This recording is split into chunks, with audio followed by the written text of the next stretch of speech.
Tyson is handing out copies of the case.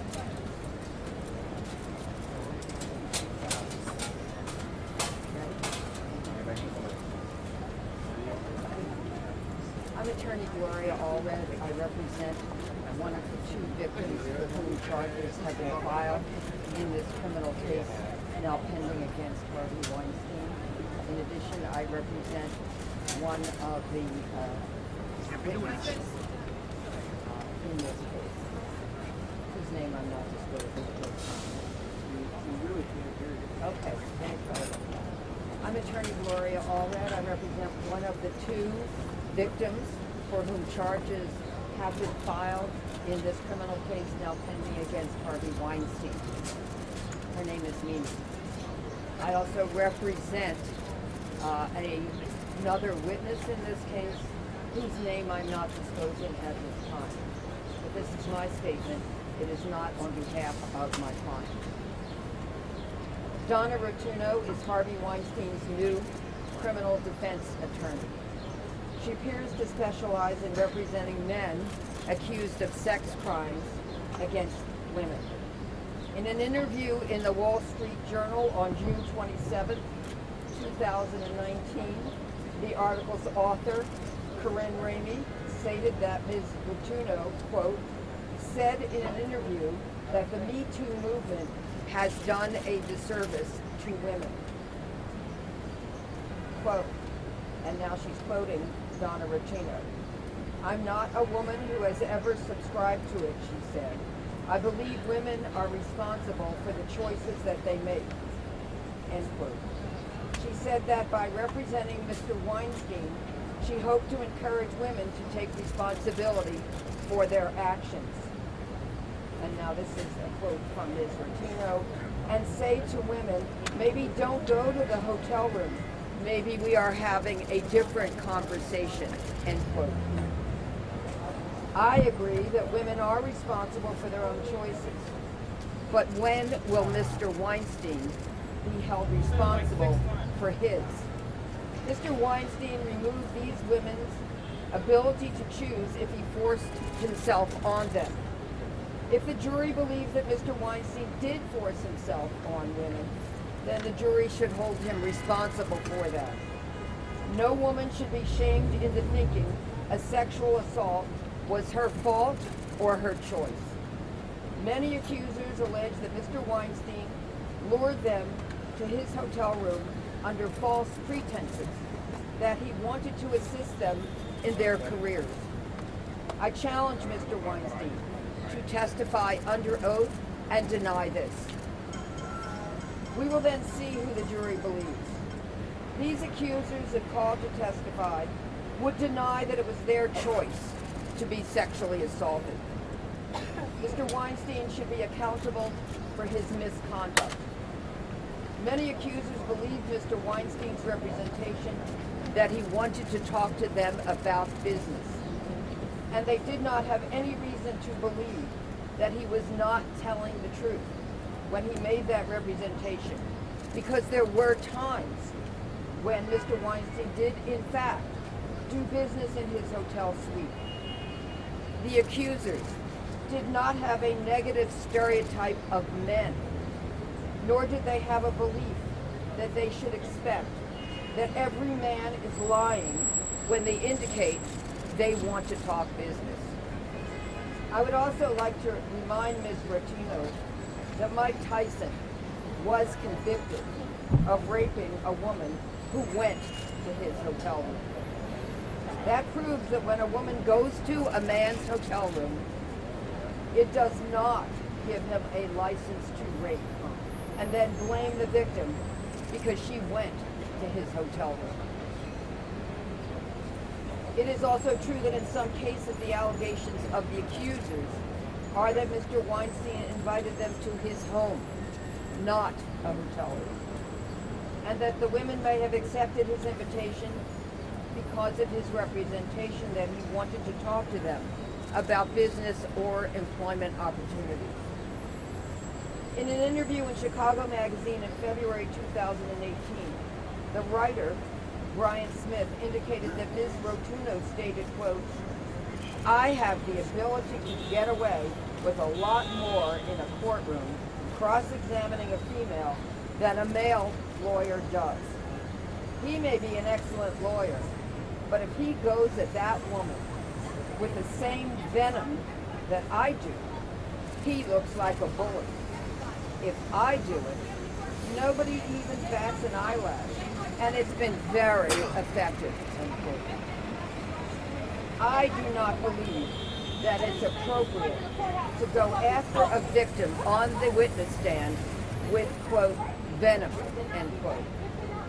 If this is Ms. Rotuno's strategy, and if she believes that because she is a woman, she can get away with it, she may find that a New York jury will be turned off by that tactic, and they may not agree with her, and that she gets a pass to do that simply because she's a female defense attorney. A venomous attack on a victim who alleges that she has undergone traumatic sexual assault is simply not acceptable. A bully is a bully regardless of their gender. Ms. Rotuno should remember that there was a female criminal defense attorney in the second Bill Cosby criminal trial. Nevertheless, Mr. Cosby was convicted of 3 counts of indecent sexual assault, and he is now in prison. I'm happy to take questions. You had said something specifically about... I'll repeat the question. You had said something specifically about New York juries. Do you think that New York juries are going to be specifically and especially skeptical of a woman being very aggressive towards other women on the stand? Do you think it's not going to work the way it elsewhere? The question was, do I think a New York jury will not like a woman being aggressive? Is that your question? Toward other women, the way it might Toward work other elsewhere, women. as she said it. Okay, well, there's a difference between being aggressive and acting with venom or evidencing venom in a cross-examination of a witness. I'm using the word venom because that's the word she used, as though it's somehow okay for her to do it and not a male defense attorney. We'll have to see if she crosses the line. I can't predict the future, but my sense of it is, even though a criminal defense attorney has broad latitude in cross-examination, there are limits in reference to professional conduct, and I have every hope and expectation that the court will want everyone to be able to do their job, but yet be respectful toward witnesses. And it's been my observation that juries are often turned off by lawyers, whether they're male or female, who are not respectful of rape victims or sexual assault victims. I think the point is, it seems like it's going to be ugly. Is your client calling a witness or otherwise preparing to deal with that ugly? I'll just say that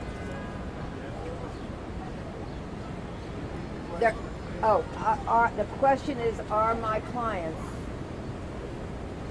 whether they are the alleged victim in the case or a witness who may, by the way, also be a victim, whether they are prepared to deal with what some would call an ugly cross-examination. Is that your question? All right. And it's hard for a witness ever to be prepared for questions that they don't know will be asked, and some may be insulting, some may be accusatory, some may be just for dramatic effect, some may be to just try to blow smoke, and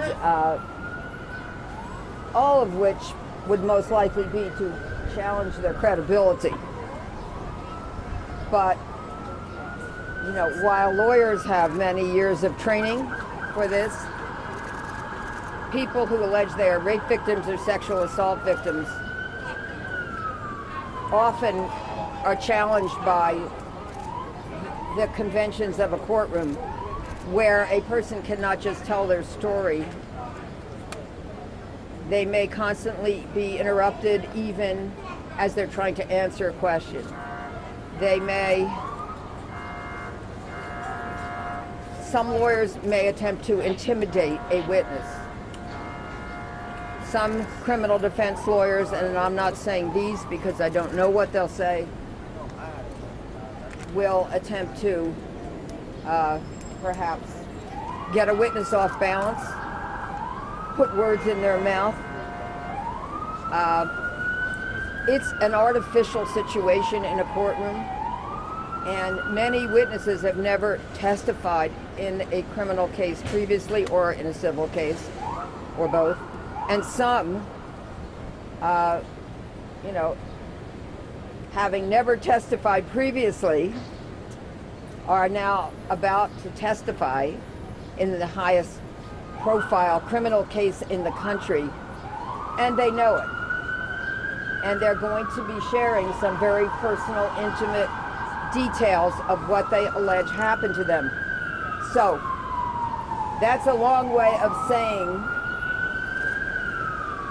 it's a scary situation, but they're willing to do it because they feel that they have a duty to testify in the interest of justice and for no personal benefit to them except for the truth to come out. And so when I say it takes a lot of courage for any witness who alleges she was sexually assaulted, raped, or otherwise subjected to indecent conduct to testify, I know that from having practiced 43 years and been involved in many high-profile cases in the past, including some to come. But what concern do you have about your clients effectively being put on trial? What concerns do you have about your clients effectively being put on trial? Oh, what concerns do I have about my clients effectively put on trial? Absolutely, that is always what the defense does. It's put the alleged victims on trial. Anything to distract from the defendant whom they represent, who is the only person who is actually on trial. So, although we say there shouldn't be victim shaming, victim blaming, I fully expect that we will see victim shaming, victim blaming. I would say that almost to a certainty. Anything else? I'm sorry, I couldn't hear. Ms. Fortuno used the word railroaded to describe how Me Too had attacked Harvey Weinstein. Is that what she said today? That was the word railroaded. She said that today? Yes. And Okay, so, she's saying that Ms. Fortuno used the word that Harvey Weinstein had been railroaded. any response to that specific